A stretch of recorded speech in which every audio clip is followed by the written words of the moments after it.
Hey folks, AJ the CEO here, and we got ourselves another product from Avkans. This is their Neolive R2, which is a compact video switcher. I love the fact that more of these are coming out, so there are more options. More options keeps competition going. It pushes companies to keep innovating and doing more stuff, and instead of them sitting on their laurels and just being complacent. But we got this one in. It came in a couple of days ago. So let's go ahead and open it up and let's see what is inside. Alrighty. Again, Avkans sent this to me. They are seeing this the same time y'all are. They have no influence on the stuff that I'm doing. The only influence I would say that they did ask, and I'm going to do this a little bit differently, is they wanted a shorter video. So I'm going to do two videos combined. So one is just going to go over the highlights of all the features, but then I'll also do what we normally do is we take a deep dive into all of this. So be on the lookout if you want something a lot longer. All right, so we got it here.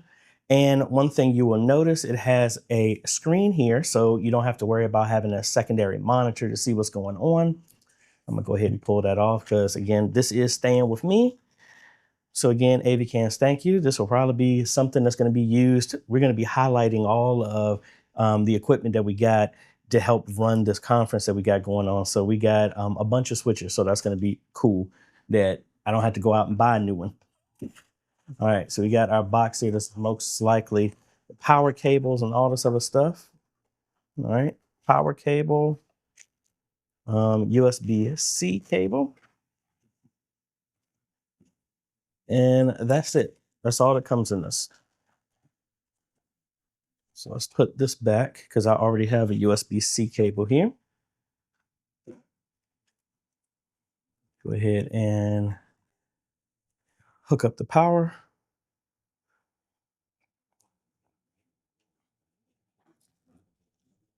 And I literally just made an Ethernet cable for my laptop to sit right here. And I realized I need to make another longer one. So when I have different devices, it's easy for me to plug this in.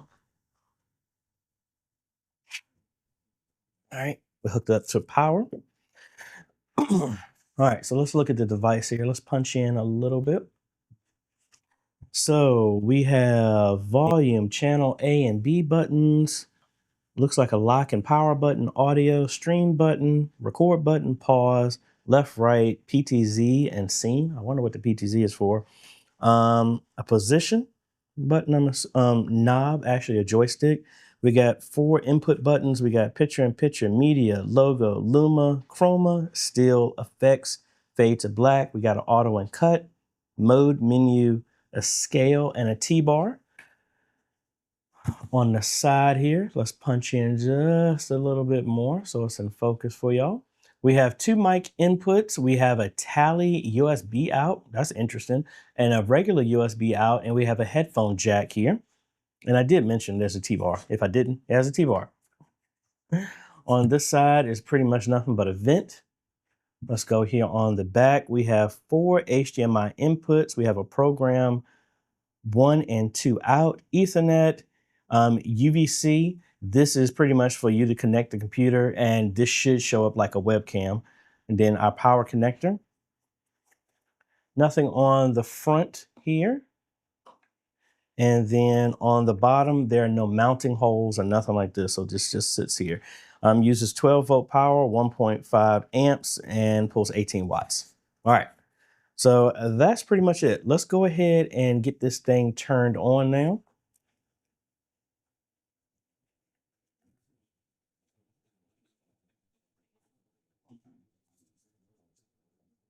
I need to mount another power strip directly under the table. I think that'll be easier.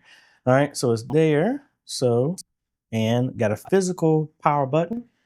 Stream your world, 4-channel switcher. And I'm assuming we should have a multi-view. There we go. So let's go ahead and connect this up to the network. I'll disconnect my laptop. I'll be on here for Wi-Fi. All right, so we got it connected. Let's punch in a little bit so y'all can see what's going on with the screen here. And I do have my laptop here in front of me for the sole purpose of let's seeing what this shows up. And I got a couple of cameras here around me. All right. So first off, that is not a touch screen. All right. So let's go to menu here. We have input and the scale wheel will rotate.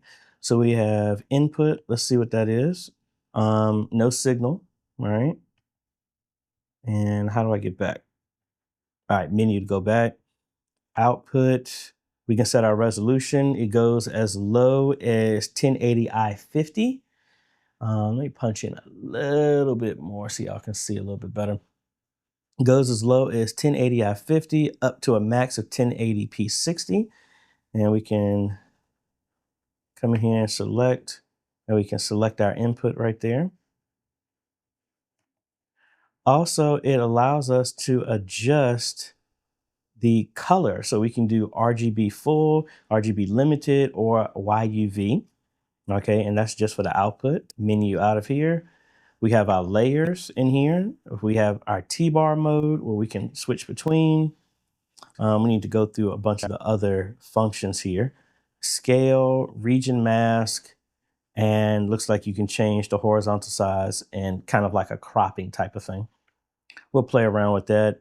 Effects in here. Wow, a bunch of effects. We got mix, dip, fade to the right, to the left, up, down, inside from both sides, and out, reverse, top and bottom, reverse, kind of a square in, square out, kind of a 4 quadrants out and then in, blades vertically, blades horizontally, from the bottom left, going to the bottom right, different positions of different fades and effects. All right. Then we can change the duration of how long it's going to go, our fade to black time, and our soft edge. Okay, cool. DSK, downstream key. We can set what that's going to be set to. So if we want to do lower thirds and stuff like that, we should be able to do the same thing with that. Do we want to turn on chroma key? So if you're using the green screen on there, okay. There's our audio input. Do we want to, right now it is sending audio out on program.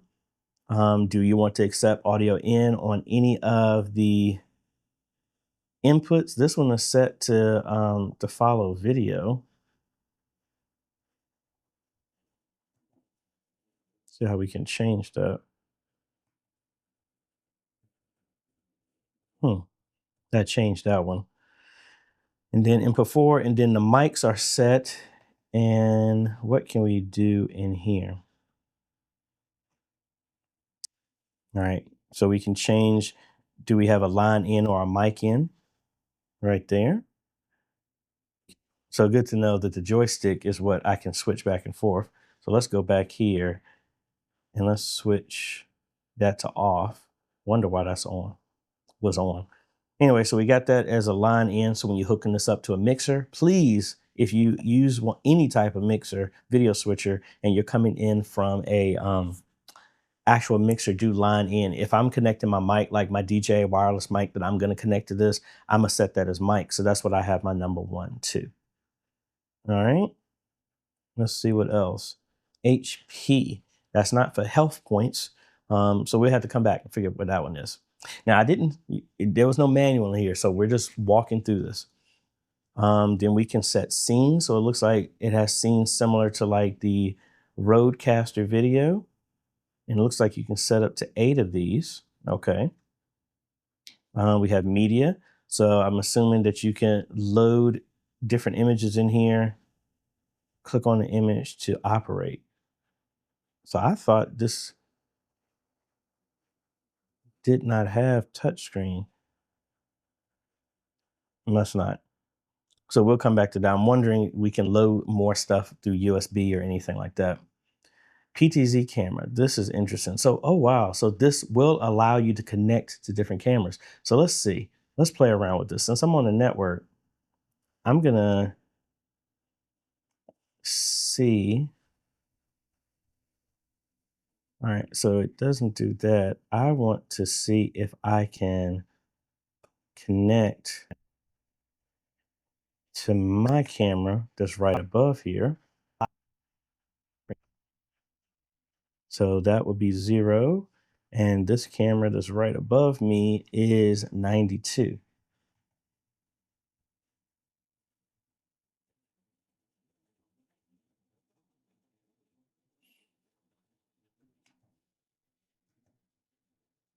Let's see.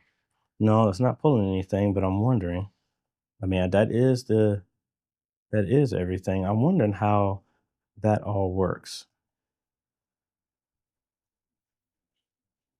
Obviously, we're not moving it because you would see it move if that was the case. We got to play around with that. But I think that's kind of cool that some other video switches have added some functionality to be able to control VSCA over IP. Um, but let's go here to system. We can change our language. We can do our time. And let's set the time. It's 11:30 for me.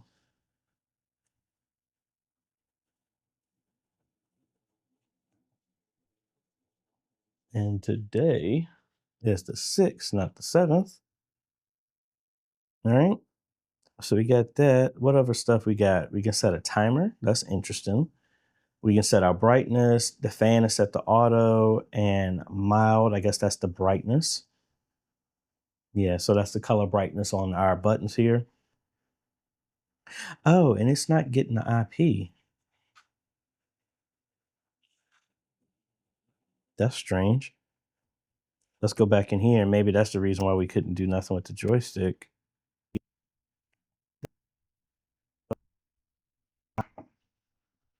So we're gonna see if it can pull an IP address.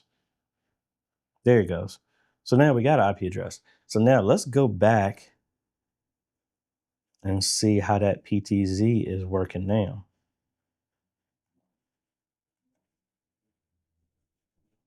All right. Well, that's a search. I thought that was looking for it. So that is picking up that camera here. But I'm wondering what else can this do? So that's interesting. Let's go here and let's add this one that's in front of me. All right, so that's there. So now, that's strange. We got to come back to that. But under our settings, that was pretty much it.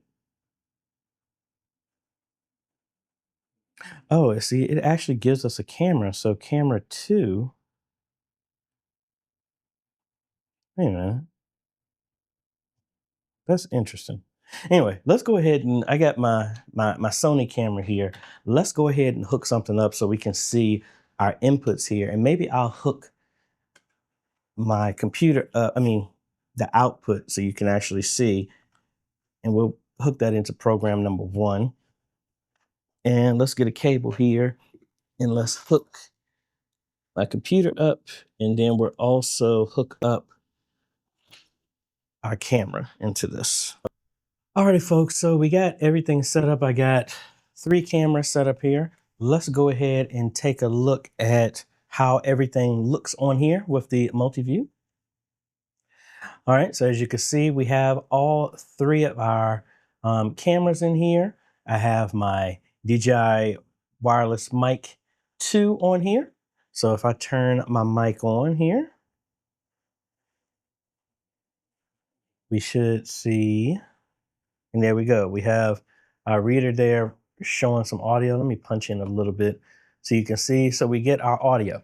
All right, so now let's go through some other stuff. Again, I'm just gonna do this as a high level. We are gonna be holding on to this. So we're gonna have plenty of time to play around with all the functionality. And if you attend our eMissionary conference this year, you may be surprised that one of the teachers is probably gonna be using this to live stream from their classroom and their class and their session. You can go to formeconference.com and to get all that and see all of this stuff being used of real time.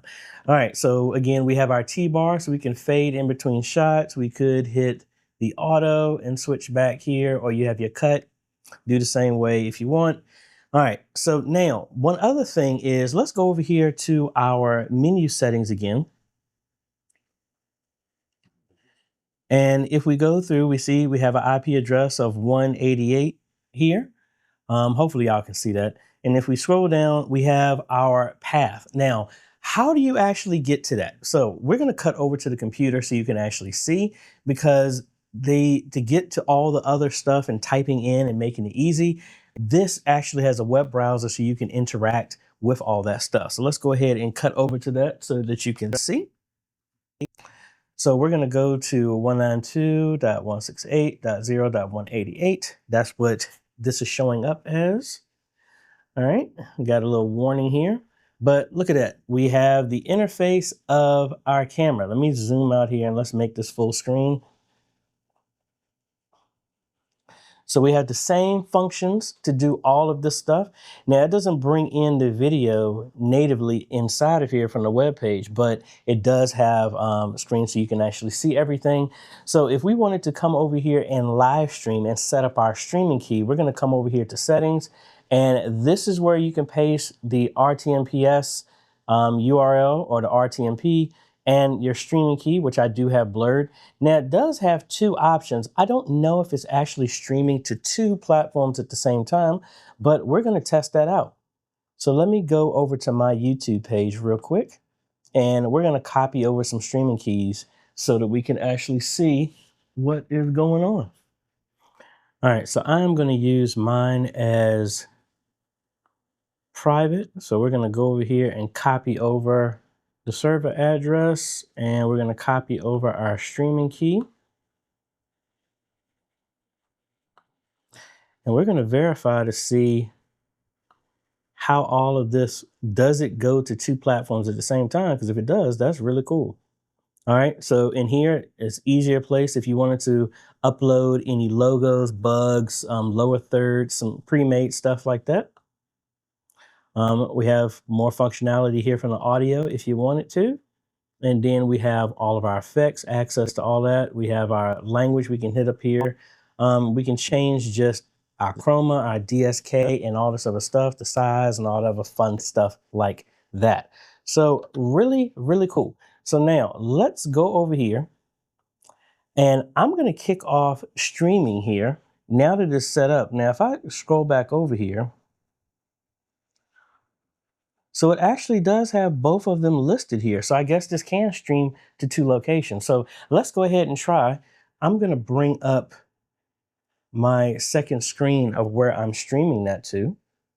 All right, so all we got to do is go back here to the main, and then we just hit stream, and that's all we got to do. All right, so we're streaming right now. Let's go ahead and switch back. Let's switch back to this camera. No, this camera right here, and I have my third one here. Let's actually switch over to the third one. So we got it here, and yes, it actually does stream to both platforms. So here we go. We're here on YouTube and we're here on Vimeo, so it does support streaming to two platforms. So if you have something like this and you want to stream to Facebook and YouTube, guess what? You don't need a service like Restream. And you got to think at the price that this is coming in at, I mean, you're saving yourself if you don't even have to pay for that service, and you can actually do it. You got to just make sure that your upload speed does support it. So I'm seeing that I have a good connection on both sides, really good. And let me turn my mic back on so we can sample some of this audio coming in here. Test. All righty, so we got audio here. I will have a link to this so that you can see a sample of this. So testing 1, 2, 3. This is the Neolive by Avkans R2. Being able to multi-stream from one device. It already has a multi-view built in, accepts 4 cameras, has DSK, chroma, all the other fun stuff. Really, really cool and nice little package. I can see this could save so much when I have to do like events where I used to like go and have to pack up a whole lot of stuff in the whole computer. But I think this is a really, really slick. Let me know. Again, this was just a short video of how some of the functions and what it can do. We talked about it can do the PTZ, it can stream to 2 different places, handle audio. I stopped the stream now, and we can do load up images, we can record, which I did do on another part of this video, just didn't turn out right. But I can hook up to this or have a different type of adapter on here. If I go to a connector on here, I can hook up my SSD, which I normally do for longer recordings right here. But link is down below if you're interested in getting one. But like I said, Avkans, thank you so much for sending this to me. We're going to add this to our collection. So if you want to have a longer in-depth videos on how to do different stuff with one of these devices, let me know. And like I said, with all the video searches that we're doing and we're collecting that companies are sending to us, these are going to help us facilitate our conference, because the idea is no point in me just doing videos like this and reviewing these products, but I want you to show how they actually work. And if you're in person at the conference, you can actually get your hands on and play around with this and see it firsthand. So you can, you look at my videos and be like, oh, how's AJ using it? But then you can actually use it yourself to see if it's something that you are interested in. So like I said, link is down below if you're interested in getting one. And I think that's about it. And also, please leave comments down below of what other stuff you want me to do with this. I do have a bunch of installs I'm going to be ready to do. So I have a whole mixer over there. I could hook all this up to this and all this other stuff. But, we do this to show you what these devices can do to help your ministry. And personally, I can really see this going for like in a backpack. If you go to your pastor is going to different events and they don't have live streaming, or they may have live streaming, but you want to have a portable system so you can take it with you and you can live stream to your congregation as well as the other one. You can't do this. I mean, I'm pairing this with the Mini that we did a review for a while ago. So it works fine, 4K, and I could do hand gestures and all this other stuff. I have it turned off, but we could do that. I have my other cameras and all this other cool stuff that you can have interact with this. So I can see this as a very, very good, small, portable live streaming setup that can stream to 2 places. I really like that. So I think that's about it. I think I've blabbed enough. Let me know if you have any questions. And that's about it. So if you like this type of content, appreciate a like, consider subscribing, hit that bell, that way you get notified when we come out with other videos to help modernize your media ministry. Thanks for watching, folks. This is AJ. Catch you on the next video. Later.